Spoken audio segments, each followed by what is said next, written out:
ไก่บ่ยามไก่แต่ห้าเลยฉันผมไก่กินเนี่ย เอาไปเด็กกับเจ้าเลย กินนี่เรียนได้ ต่อไป กินหลายได้ คือนางแร่บ้านเจ้าที่บ้านนางหงอาชีพที่มักเป็นเสริมสวยอาหารที่มักเป็นเกี่ยวกับเปียกเกี่ยวกับเปียกทำเกี่ยวกัน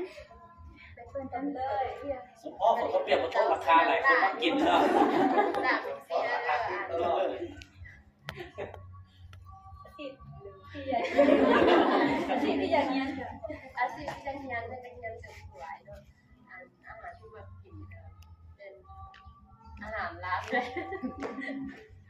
อาหารเราหลายแนวอยู่อาหารที่มักทำจืดติ๊บ ดิ้ว ทำจืดติ๊บใคร ซุปอันนั้นคืออะไรเนี่ยมัดหรือเปล่า ยังนี่ โอ้ยังเป็นไร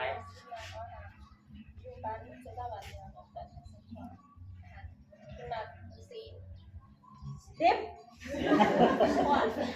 หัวจิ๊บว่าใครเลยเชื่ออยู่ในรองเท้าเนี่ยถ้าจิ๊บหัวนี่ไอ้สิแต่ยินได้สิพี่อยากเฮียนนะผู้ปกครองก็ได้แนะนำเลย ผู้ปกครองของไผ่ ผู้ปกครองนะเจียมมีหางเจียมมีหางหางหรือหนาหางขาได้หมดอุ้ยเอาดีๆเด้การใช้ก็ต้องได้เอาหางหรือหาแล้วเลยหางใช้ต้องไปเลยข้าพเจ้าหนังเสรีเป็นผู้ปกครองของนางเซนจ่าและเรียกบ้านคำหัวอาหารที่เรามากินที่สุดนั่นปาปิ้นและอาชีพที่เราอยากเห็นที่สุดนั่นคือฝั่งเลี้ยงสัตว์ลูกจะเห็นเจอลูกไม่อยากใช้บ้านนั้นเป็นนิ่มนั่นเข้าใจเอาเลยไปดีว่าว่าเพียนุ่มยังหลงแห้งปั้นวิธี ทีนี้สามารถบอกให้มูลแล้วว่าสามารถอธิบายตามความเข้าใจของตัวเองให้ เอาความเข้าใจเขาก้อนก็ได้ ถ้าเข้าใจเดี๋ยวใดว่าเกมตัวนี้มีความหมายคือเดียวใดเนาะความหมายของเกมตัวนี้แม่นเดียวนี้เข้าใจในใดสามารถเอาสมุดฟังได้ เกม นะ นี้ เอา มี เซิร์ชเลย เกมใหญ่เกมทั้งเจอ ตอนนั้นจับในนี้แม่อันเขาผู้เดียวเล่นบ่อันฐานะของผู้เลยอันผู้นึงน่ะและเขาสามารถขี่กันตาม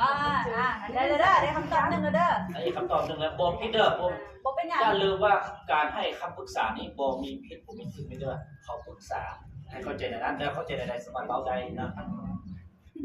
แล้วก็ต่อ ข้าพเจ้าขอประกอบอีกหนึ่งความเห็นเนาะ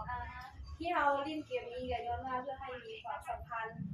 คือเส้นฝ่ายที่เขาเน่งความสัมพันธ์ไปหากันแล้วเขาก็ถามซึ่งทางผู้จัดการที่ให้มีสายใยสัมพันธ์เพิ่มขึ้นผู้มีสัมพันธ์กัน ต่อไป ผู้ต่อไปเองเห็นเด็กคือสมคนได้บอลแล้วว่ายังมีจุดต่าง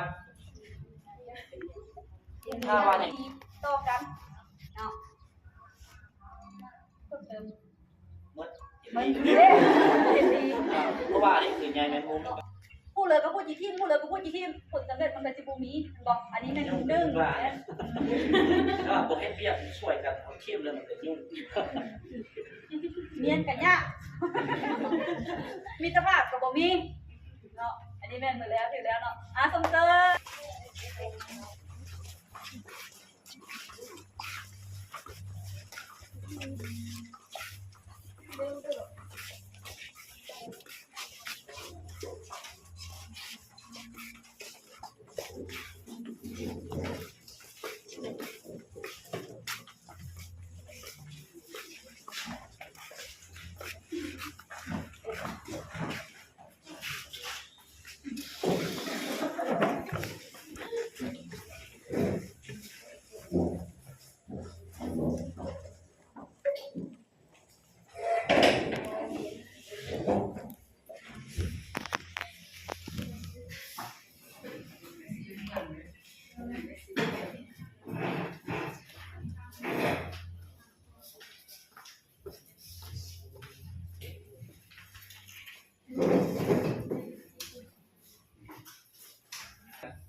นั่งเดี๋ยวนี้จับคน นับไปเด้อกันนั้นไหม ชื่อเลขตัวเองด้วยชื่อเลขของตัวเองด้วย เอาหัดสี่เอาหัดแต่สี่ดีแล้ว1 2 3 4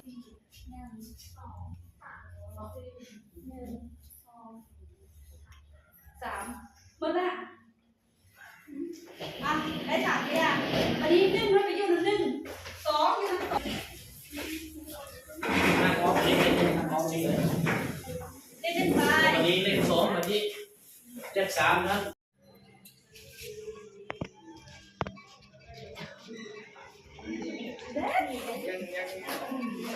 เก็บออกเก็บไปเนี่ยนะ บ่มันก็สามารถใส่ได้ อันนี้ก็รวมที่ทำให้จัดการก็ทำงานนั้นเดี๋ยวก็รวมก็รวมเพื่อนจัดการเดี๋ยวทุกคนได้ก็ได้คนนี้นะ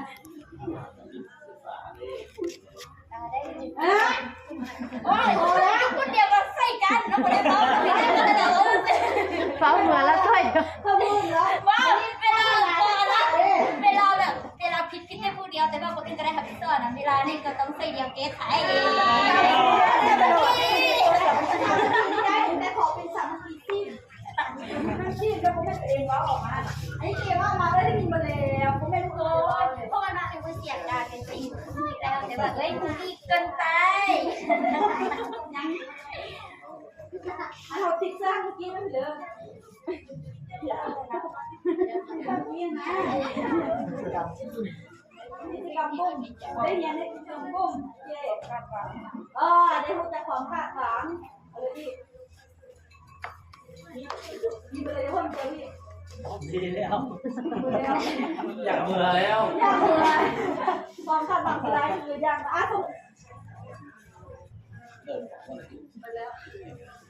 สำหรับกิจกรรมวันนี้มันเหมือนเท่านี้เนาะแต่ว่าก่อนที่จะคือเขาได้ลงโฆษณาแล้วคือเขาได้เบาต้นต้นได้น้ำมันลดได้ค่าน้ำมันลดเนาะ ดีใจป่ะ ใจ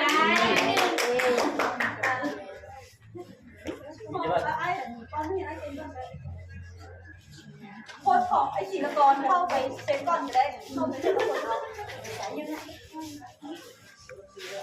โค้ดอันนี้นี่กี่ข้อศิลปกร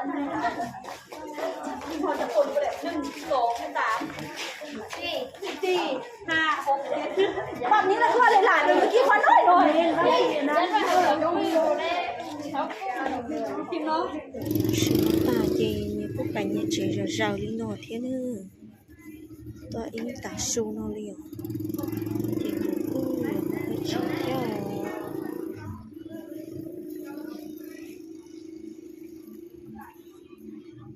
thì nó phải trả đi nọ thế nữa